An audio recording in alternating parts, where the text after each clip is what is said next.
It's pretty wild. So Mario Kart, is it Mario Kart? It's Super Mario Brothers, but they do the little cars in it. Do they? Yeah. I got to see it. So it's doing well, and we're happy to see that. My kid saw it. She said she absolutely loved it, and I trust her. You know what I mean? She's a kid, so she knows. You know what I mean? And she's not just any kid. She's your kid. Yeah, dude, I'm telling you, she's something, man.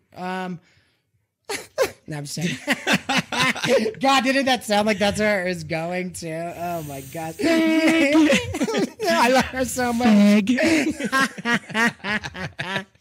Oh my gosh, man. But you know what? Going back to Anthony Cumia, can I bring this up? Oh man? Yeah, so new things have happened, and we're interested now. We're invested for the moment. Exactly. Stuff's unfolding. I guess Godfrey told you know who Godfrey is, right? That the black comic dude. Yeah. He told he's Anthony, a bum. He's a bum. A fucking bum. He's on with that Chad Zumach, and they do this horrible show. Chad Zumach, oh my God, man, and it drives me nuts. See, like, with this Kevin is Brennan where, too. for as much as I live my life according, I love that show. Growing up was a big part of my life and everything we've talked about before. But he knows the culture even more intricately than I do. I don't even know who Chad Zumach is. Well, you know how I really went head first into this. Like, we watch a lot of the same. It's funny because when we talk about videos that we watch a lot of the same shit. Mm-hmm. You know how I went head first into where this all started was Stuttering John. I went down the Stuttering John thing. Then I got sent me those videos. Yes, dude. Then I got latched on to Shuli and the Uncle Rico show, and they were making fun of John. And then new characters were introduced, and then everybody started jumping on board. And one of them was Chad Zumach. And then people kind of knew what Chad Zumach was. He was just this latcher on. At first, he tried to back Stuttering John up, and then he did this, and now it's all this one big intertwined drama. So he's more or less he's a coattail rider. Yes, dude, in the worst way, dude. I'm telling you right now, if Anthony Cumia and Kevin Brennan and Shuli and all those guys weren't ragging on him, he would not have a career. I'm telling you. But he's fun, because he's such a nutbag. He's fun to follow along. He did that fake. Listen. People say that he's for not even. Sorry, I know, not even for everyone else. For me, yeah. All right. So, what is Chad Zumach's relationship to all the players involved in this story? Chad Zumach is a stand-up comedian. He's a stand-up comic and has been for some time. Yes, and has actually got a little bit of fame for a while. He was going with Mitch Hedberg for a minute. He was kind of opening for him, which is big. Mitch Hedberg, best friends with the great Doug Stanhope. Yeah. The one and only. I'm sorry. No, I'm sorry. Don't be mad at me. I might be. No, it's hey man, from Jim Brewer? Jim Brewer. I'm sorry. I know I mixed the two up. They're both kind of the hippies. I know that's I know that Chad Zumach was. It's blasphemy, but he was opening up for Jim Brewer. Okay. Yes, okay. Sorry. All right. Cool. I know that's super blasphemy. I'm sorry. Okay. So he was opening up for him. Lie. Yeah, exactly. I never want to make that mistake again. So, so he was opening up for him, and then kind of got comedy friends. He hooked up with Godfrey, and they were doing a show. He was wearing this captain's hat or whatever. And then he got hooked up with Kevin Brennan. Kevin Brennan's a monster, dude. As much as Kevin Brennan rags and everything, he's a total monster. He really is funny. People just hate him because there's no doubt about negative. that. Yeah, yes. You know what I mean? He will never be a guy that he will never be a company man. No, he's just too outspoken. He hates people. His problem is he has genuine talent. He's a genuinely funny guy. He is witty. Yes. Even Anthony does not disparage that. Yes. That's a fact. His problem is himself. He's too entitled. He believes he deserves more than what he has earned, and he hates the people around him that have more than what he has, thinking that he's above them and should have it already. And when he does that, he becomes self-destructive and he lashes out, and that kills his own career.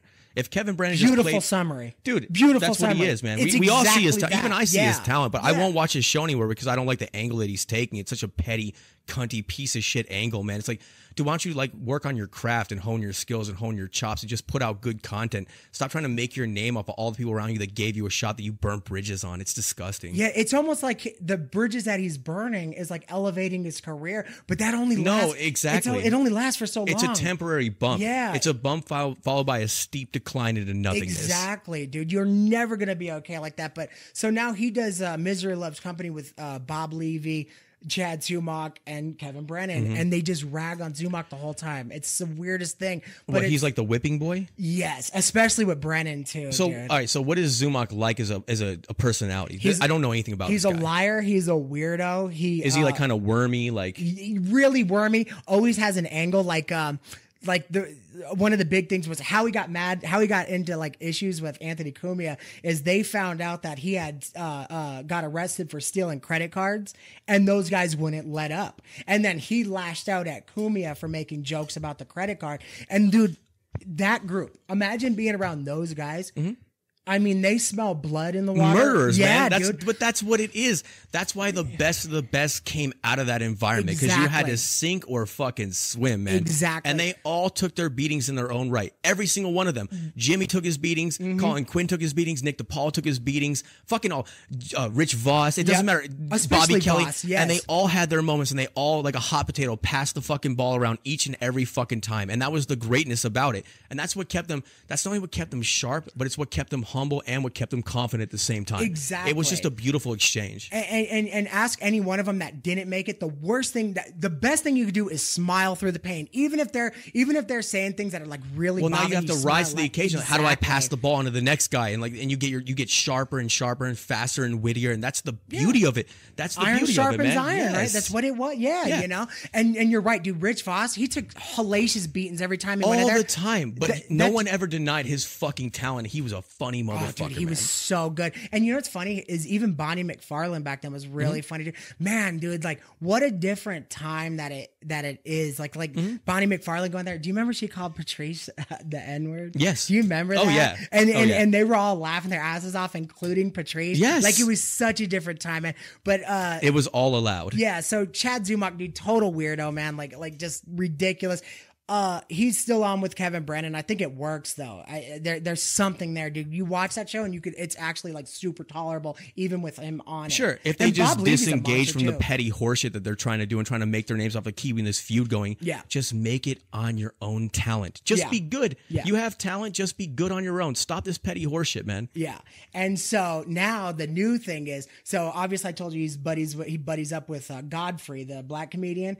Godfrey goes online and tells Anthony Cumia, or on his show, he tells Anthony Cumia, don't show up to the cellar. If you show up to the cellar, you're going to get your ass beat. And you know, Cumia's nuts, you know, no matter what anybody says. So I guess he showed up that night and he was having a ball and he's drinking, he's having fun. Can I stop you? Yes, sir? Can I make one point real quick? Yeah. Anthony Cumia showed up after getting threatened to get his ass whooped. All right, so all of us that know Anthony Cumia, this is not like a tough guy. This isn't like a big built, like a fighter, like a Joe Rogan type. He's not a bad motherfucker. The amount of courage and, again, authenticity that it takes to do that shit in spite of being that dude, you have to have nothing but respect for that shit. He's not a guy where he's like, what are you going to do to me? And shows up and then beats their asses. This is a guy who put himself in the line of fire knowing that Godfrey probably could whoop his ass. And he still showed up, man. That's the fucking man right there. And he opens, like you said, he welcomes all conversation and all argument. And he will sit there and go toe-to-toe with you mentally and verbally, which is a greater skill set than the rest. And not only that, not just Godfrey. Anthony Cumia has a target on his back wherever he goes. And this is New York. So anybody talking about, oh, he just, you know, he's tough with a gun or whatever. He's not bringing his gun out anywhere near that cellar, especially not places like that.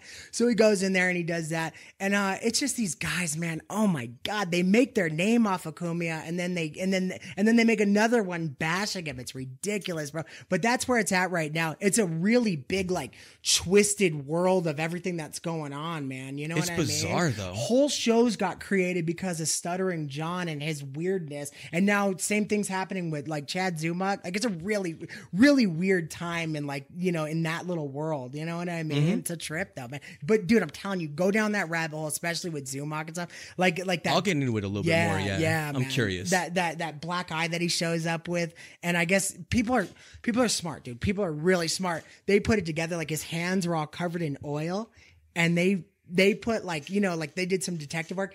They surmised that Zumock was stealing Cadillac because he's a thief. I mean, he is a criminal. They put it together that he was stealing Cadillac converters. He got caught, punched in the face, and then went back and like maybe, I don't know if his plan was to sue him or something like that. Like maybe he was like building his case or something, but he went online maybe just to garner up sympathy or empathy or try to start issues for Anthony. Or just to use it. Exactly. He's just using it. Yeah. And he went on there and dude, people picked it apart like nothing, dude. And the worst thing that could possibly happen is you got Kevin Brennan on there giving you the third degree because he's a really smart guy as it is. So he's just picking apart. He's like, yeah, he's like.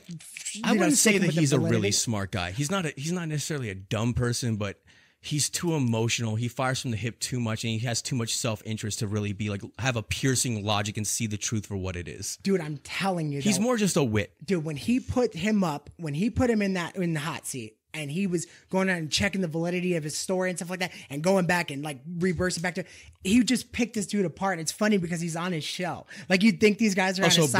Brennan picked him apart and called him out. Broke the whole thing down, and then everybody figured out. Yeah, man, it's just insane, dude. It's nuts, man. But that's what I'm saying. It's like I want to like Kevin Brennan, but he's such a dick. It's weird, you know. It's just weird, like seeing all these like, how do I say this, like subcultures of O&A. Like kind of feeding off the old O&A legend and Anthony Cumia who still exists, including even Opie, who is one of the all-time greats. You know what I'm saying? Like this happened and Opie puts out videos and kind of like piles on. He's trying to get clout from it. Everyone's trying to get clout from Anthony Cumia. It's bizarre, man. It's bizarre. It's fucking strange to me to watch it happen. Watching these people that try to cannibalize themselves for an audience that is already set in stone and already has their ways and has their people, have made their choices, have made their sides, and have made their bones. It's weird to watch that happen. And you're going to try to destroy this great legend who's still in the game, still putting out quality content, still speaking his mind, authentic till the end, created his own network so he could speak the truth and do what he does. Never bent the fucking knee, did the entire thing from 0 to 60 the entire fucking way.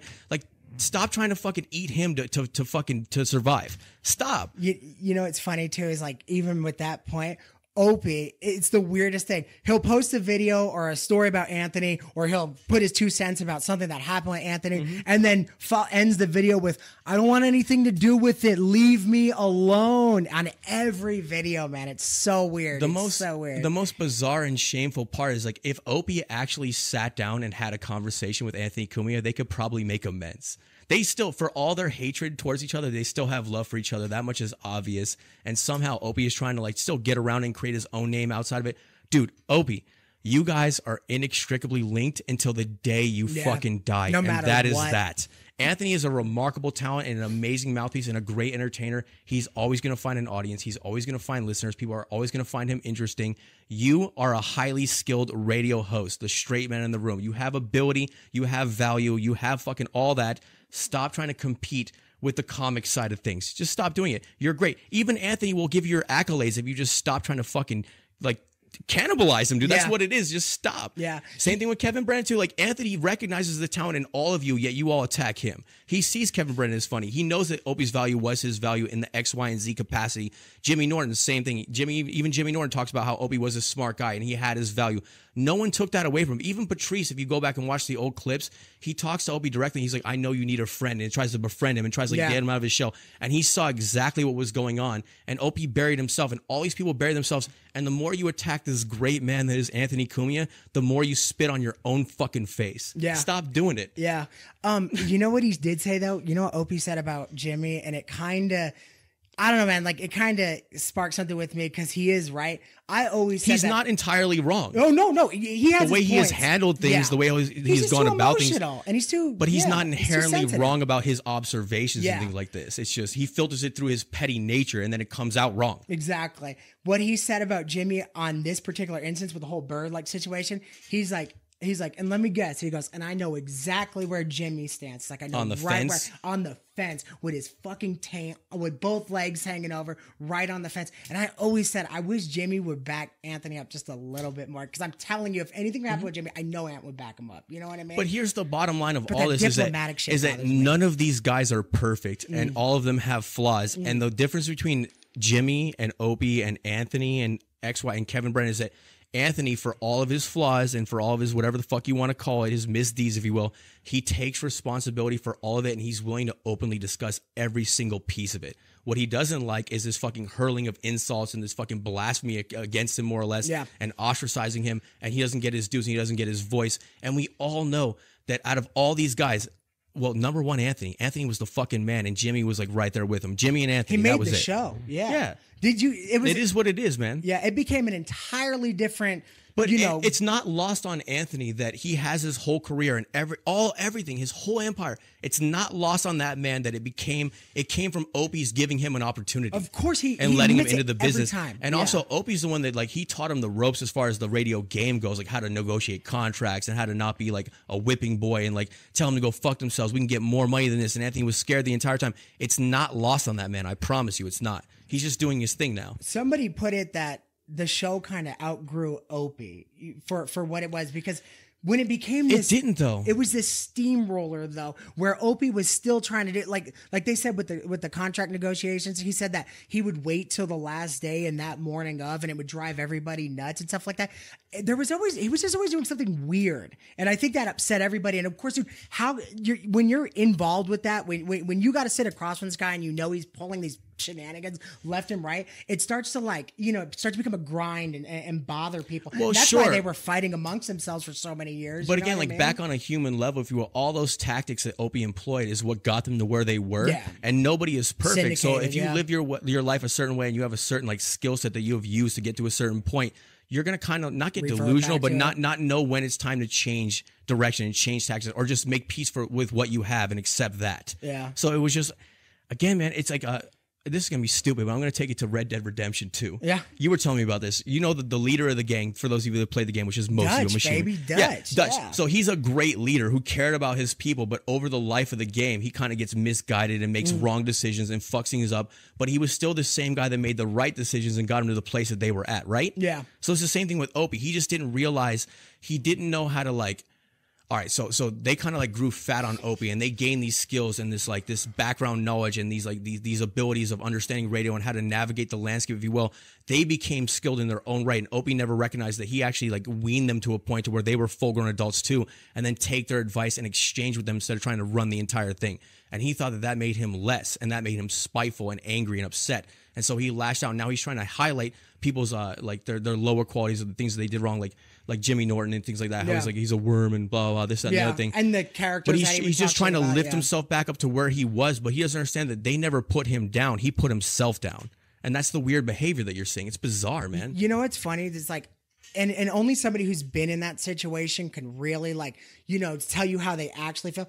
I don't know how Opie feels. I couldn't say like, well, I would have did it like this. I guess you don't know. You know what I mean? Like who knows what was going on in his head? Or maybe he did think, and you know what? He probably was doing it because he thought it was for the greater good of everybody. You know what I mean? And he's also used to being that guy and playing that role. That's what he did for 20 some odd years. Howard Stern was still, dude. Howard Stern, his show's still going, but every time it's contract season, Howard Stern would go, I'm done. This is it. This is all. I'm done. He would still do that, dude. Right now, he's still doing that. After That's all something these that years. I loved about the O&A show, is that they would expose the radio tricks. Oh yeah, the fake retirement, Yeah. all that shit. Like He's those okay. magicians that were going on, or the stuff. fake suspension. Yes. Yeah. Oh, let me guess. We're getting suspended for a few days, and the executives come in and be like, "It's just for show," like all that bullshit. But yeah. Interesting stuff, man. They hated that fake stuff, and that was what was so wonderful about it, man. Yeah. But those guys, at the end of the day, I would love to see all of them get together again and kind of like reunite and just say fuck it to everything else in between and give Anthony Cumia his fucking dues. The man's a legend. He's a great.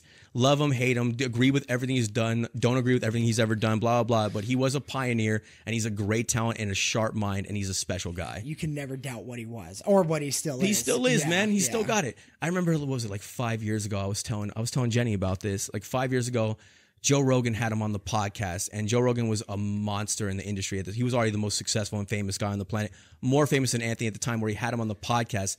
Go back and look that episode up, Anthony Cumia on the Joe Rogan podcast, and read the comments. Everyone in the comments who didn't even know who Anthony was like, this guy's amazing. I can listen to this guy talk all day. What a remarkable talent. What a nice, like down to earth guy. He's just such a normal dude. His takes are interesting and fascinating. He's hilarious. He's fast, and just praise and praise and praise and praise. If you take away all the bad press and all that, you just see the talent for what he is. Yeah. It's in those comments, man. It's in the comments section. Yeah, it's the media that took him down a peg. You know what I mean? Yeah. No, yeah, are we